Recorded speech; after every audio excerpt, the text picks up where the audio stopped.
nwere nze ma ọzọ na-ekwu okwu na-asị na gịnị mere asị na nwaanyị na-akọta ka esi ara ya ụmụnne m asị m nọ happy new year ụlọ nọ n'anya nwere ihe onyonyo mere onye anyị sị ka anyị zuru ike ka anyị wee chịkọọ wee bidokwara abata n'afọ fọrọ na ọ ga-adịrị anyị mma na ekele ihu ere na fitere na afọ wee dịrị gaba biko o nwere okwu dị n'ihe na ọ ma nwanne anyị nwoke bi mgbago Malaysia ọ rụkwara ụlọ na Nnewi tenant house ebe ndị mmadụ bi onye Imo steeti ka ọ mara ma a ga-akpakpọ okwu ya so o wee sị na Chineke agọzie ya na-anata 3 times in a year so ya na-achọkwa nwaanyị enweghachakwa ụmụ agbọghọbịa ndị ha na ha na-emekọcha ihe mana ya agwaghị ya na ya bi mgbago na ya gwara ha na ya nọ mba Cameroon ụmụnne m ya ka ya nọ so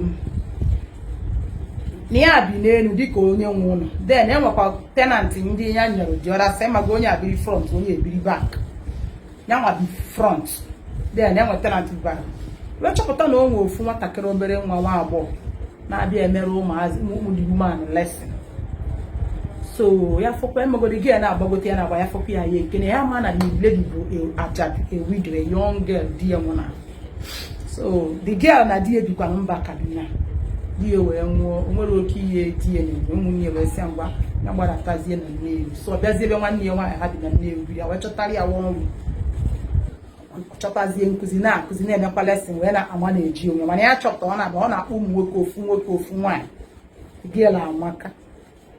so ka ụbọchị na-agbagotezi so ụmụazị bizi na ya ada na-agbagotezi na flat onye nke a bi na bak ya na-emelesi ya ịmago ọnụọgụgụ ụmụazị akarịzịa so na ya nọ one day the girl bịa buru wine bịa si ya brother good afternoon biko na asị ya bụ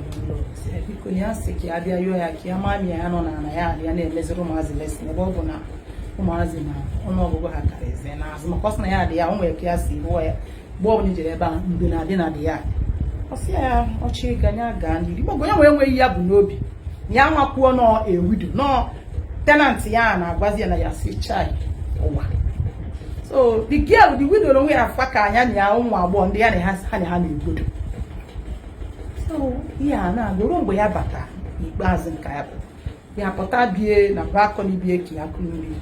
mgbe a ka a na-eme August lesson enyepụ anya fụ ụmụazị na-ata iyi ya sị enukwa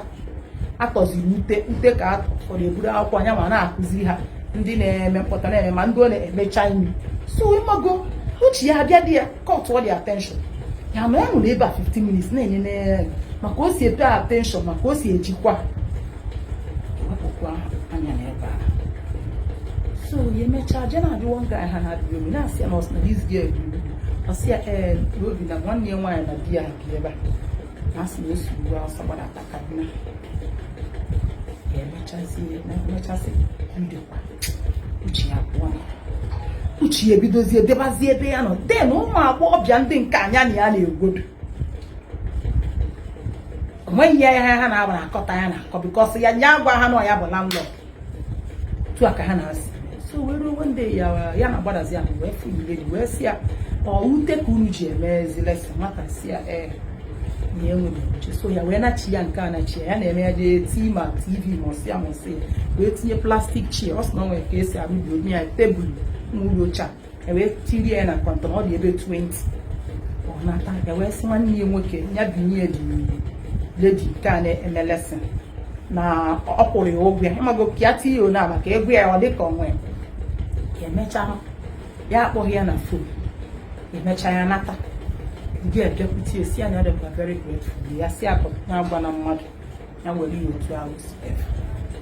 during August lesson ahụ ya nọzie dọbachaziere ụmụazị oche otu ahụ ewee chọpụta na mmadụ dị uchu ọrụ mmadụ na-adị ndọstọ uche edozie edebazie ebe ọrụ na-agbanyeghị na-ebido ka ọrụ gbaka ya ji fụtarazie the beauty enwekwazi ụmụ agbọghọbịa ndị nke ya na ya na-agacha ya bidozie na compare na contrast ụmụnne na-efe enyi aba ya nazie ya wee nachi ya mkpọbụ ya na ya na-akpa mana ọ WhatsApp nke Nigeria ka ya ji eme ka ya eluzi ha na ha ji akpa so the lady ya na ya na-akpa nkata wee si ya na ọ bụrụ onye nwere building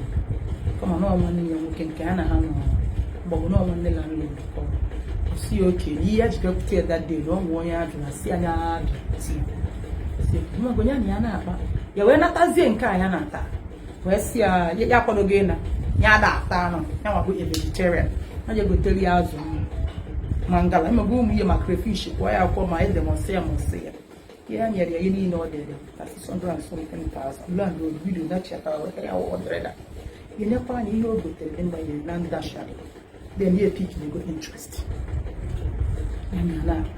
ya juwazi asi akeri ihe merudi okocha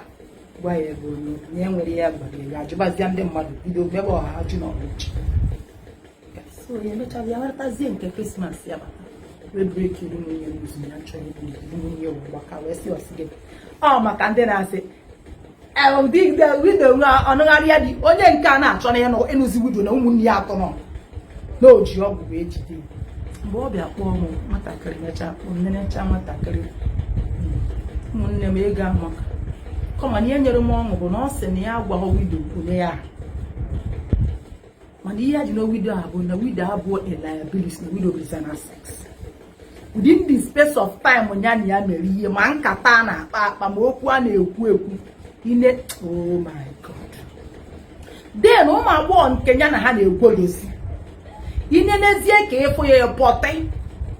edoghị ihu nke doro ihu edo ọdụ nke doro ọdụ edoghị naanị weta bele ọsị so Igbo a na-agbazi kịta nwunye si na nwunye nchọka mụta achọrọ m ịgwa gị na ọnwa ya na-akọta ka esi ara ya ana m achọ ịgwa gị na ọdụ ọtụtụ ụmụ nwoke ndị nke nọ gị na-ejere gị ụmụ ike ma ha abịabeghị nso ụmụ ike ha afọ na gị ịmara mma nwaanyị ha eji n'uche na ha nwa ga-eji ọtụtụ ndị igwe na-abịakwute gị nso gị na ha na-akpa nkata ka ha mara ihe dị gị n'ime na ọ bụghị ka enu gị na ịmara mma ma ịmara mma nwaanyị ma ịgba agbara nwaanyị ana m achọ ịgwa gị na ihe dị gị n'ime ka a na-enye na ọ bụghị ma ịmara mma ma ọ bụ mee gịnị mma gị nwekwara ike ịdọtara gị onye eze mana achọrọ na-akwa gị bụ ihe ga-edobe nwoke ọzọ nwaanyị na-akọta ka esi ara ya ọ dị ọtụtụ agwa ụmụ nwaanyị ndị ugbu a na-akpa ihe wido a ji wee biti ụmụ agbọghọ akata abụ ihe a na-akpọ experience enwere wido di ya nụrụ di ya onwe wido di ya nwụrụ na-achọ ka ọ bara nwoke ma ka ọ bara abịa mba ana m achọ ịgwa gị na ọnọdụ ajadụ adọ ka ajadugo ike otu onye ajadugo okpuolu ajadugo ọnọdụ ndị abụ ndị nwoke atọka nwoke na-atọ gwogwo nwaanyị na-atọ karịa otu nwoke si atọ nwaanyị ka nwaanyị sikwa atọ nwoke achọrọ m ịgwa gị otu a ka ọ dị otu a ka nature si otu a ka Chineke si dobe ya ị gaghị anọ oles na-ebozikwa lelee ma ọ bụ ebekwa oho ihe niile a bụ ka Chineke si dobe ya ya ka m ji eme mfụ ndị na-asị Judy Austin ihe ọsọkwa ụlọ gwa Judy ụdị ire dị ịhapụ ya olo maka o jego first missionary journey ofe eluo nke a na last chance ya onwe ike ịhapụ ya oh yes den onwe ya enwebeghị experience ọ bụrụ ike ga-akata ya ụta ọ gabigabaghị ihe so ụnụ na-akọ elu na-akọ ala Judy adịghị redi ọ na-atụ mpete na ya nwetara nya wiere dị aka gold diamond eji ezu ọ chọgide chọta onye mere na-eme n'ihe a na machi ọchị ka m wee chi ya azụ n'ihe m na-ekwu ọ bụrụ ihe ajadu ji wee meri ụmụ agbọghọbịa kịta bụ ihe a na-akpọ experience obega akwa be akwa na ụmụ ihe bụ fudi mara ihe bụ ibe akwa efekwazi onye nke ọ ga-aka wee chukwa ya nwoke kọkọtara wee sị m na ihe niile disged na fat na the widow na-enye ya joy ọ wee bụ na gị na nwaanyị na-akpa nkata dị happy ịbatakwu abata gị na akpa nkata eje ebekwa nke mgbadawo mana ka o si vibes the widow na-enye ya oh god na ụmụ agbọghọbịa ya na ya na-emekwa gị ha na-enye such vibes ihe ya na idi na nwaanyị bụ na n'ime widow ka ya fụrụ ya nsị ya ọga nke ọbụla ị chọrọ ime na-eme na anyị na ya wide ya bụ ajadu abụrụ na eme anwụ ka o sitere ma nnukwu ifu dị ma ndị marị nke ịkpọ ikpu dịkwa otu mana ọ dị n'ibe ị gaghị eji ajadu na wee tụnyere ụmụ agbọghọbịa kịta ya ha anya ọ sị m na nke ka njọ bụ widow dị 24 years ụmụ agbọghọbịa ha na-emekọ ihe 24 25 26 nsị amụọ ihe bụ nke nke nwaanyị na-abụbụ nwaanyị mana experience na-aka onye nke a ji ebiti ndị nke ya fụbeghị ihe ụwa na-akọ ndị nke a ka na-afụta onwe ha na ha abụọ n'ụgwọ ị gaghị ebule mana ha kwesịrị iji uche wee na-ebi ndụ dịka nwa azụrụ dịka nwa afọ Igbo mana wido akịta enwere gị ihe a na-akpọ ihe ngabiga nke ndị oyibo na-akpọ experience na wee pịarie ha azụ wido ka oh my god nakata gị na wido zọọ nwoke ọ ga-eji experience na wee merụ ga ahụ na ọgwụgoro na ihe agba nwoke mbọ wido ga-agba nwoke mbọ mee ya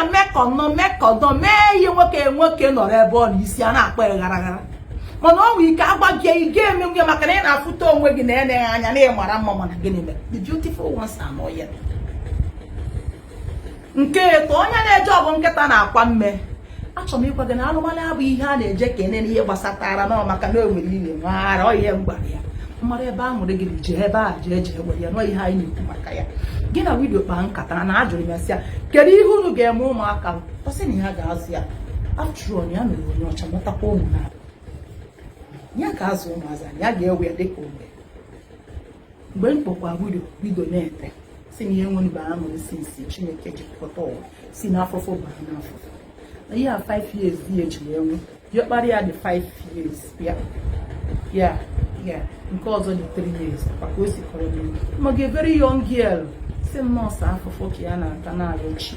ndị na sinsi adịghị enwe ya nọrọ onwe ya na-arịọ Chineke ebere na mma ya ntụbaghada anya na ya anụ di maka na onweghị onye na-ekwe abịa n'akụkụ na-ekwu okwu ji n'ọsọ ọsọ enyi ya bụ ihe ahụ m na-agwa gị dowe onwe gị nwayọ ka ndị elu na ndị a Naịjirịa aka ha tụbe gị ugo ma ihe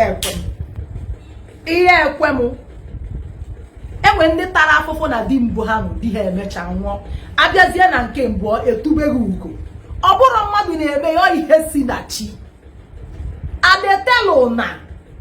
enwere windo na-eri jigba afọ mana o nwere ike di ya emecha nwụọ ọja amụwe odogo dịka akụkọ nke m kọrọ nwanne ụnyaahụ den enwere ndị bịa na dn wee dere m ha ruchara abalị 30 na-akọrọ m experience ihe ha na-emesisi di ha jiri onwe ọsa echi ka m menye unu nke bụ ọsa ha akọrọkwara na onye a si onwe ka o si dịrị gị na kpụrịta ya si gị retreat go back to barracks ka ije yipụ awụrụ oche yiri awụrụ ọfụ pụtakwa ọkụwa dị na nchịkọta deeru na nwanne anyị nwoke ihe na comment section oyi a m na-ekwu wido achọzi ịnụ di kịta ọ na-amatara na ọmụrụ ụmụ na mana ị ga-abịa na the comment section ndị Bible say that they should marry nwanne gị nwoke ejezie nri esi ya mbụ ọfụ ụmụ agbọghọ ara akwụ ọtọ bụrụ nke ara bugoro n'obi mana the guy si na ese ndị the guy is 41 years ihe na idiri bụ onye akpakọrọ ya ọnọdụ ọnụ onye eme ya bata so ihe m na-enye m joy na dị aka ọ sị na vibes the widow nna deribie na comment section onwe gbasara m aka gị oke ụbọchị aha ya jee tụọ nya nwere aṅụrị ụwa na-aga mara mebe ụmụnne m ndị nwaanyị mara mebe na ngọzi na-efe efe mara mebe nke na nwoke na-emekọ ihe na-aga extra mile enwe ihe amamihe a na-azụnyekwazi amamihe niile enwe vibes nwoke na-enye gị mana ọtọ ọchị ka ọ na-agwa enwegodu nke dị gị n'ime nwanne na-akpụ oji efapụta nke ezigbo gosi n'ihe ma na-ama anyị na-adịbakarị dị ewe with life of frivolities ihe a na-afụ anya gee ntị nwoke nwere uche na-abụ nke a bụ brain ụbụrụ bụ mmadụ na nke ngada ịbụrụ ka ọzọ nwaanyị obiọma na-aragbu onwe na di ịzacha nwoke saa na bed arawapụghị ahụ mana abịa na nke mgbada ahụ nwoke na-akpọgoro gị ya na-azị ya ịgba atọ ọchị na kpuo n'oke esi eme nwoke ọ na-abịa ịflashịkwa ị na-akpuo ọ na-abịa ịflash ọkụ ị na-akpuo ya ka ọ ya begide ịwụọ ya chen nke izi ọzọ ịwụọ ya nke bụ ọbatago bụ na ọbatago n'ogo iba se ka ị ga-eji wụ chen a vibes ga-agwa ị ga na-eke ịbịa in suspense ka ọ ghara ịchịkọta gị ofu ede nya gịnị ya na otu 1 week ọ chịkọtago gị mara ihe ị pụrụ ime emecha m ga-enye nkụzi ihe gbasara nke a Igbo mụrụ nze m ọzọ ga-alụ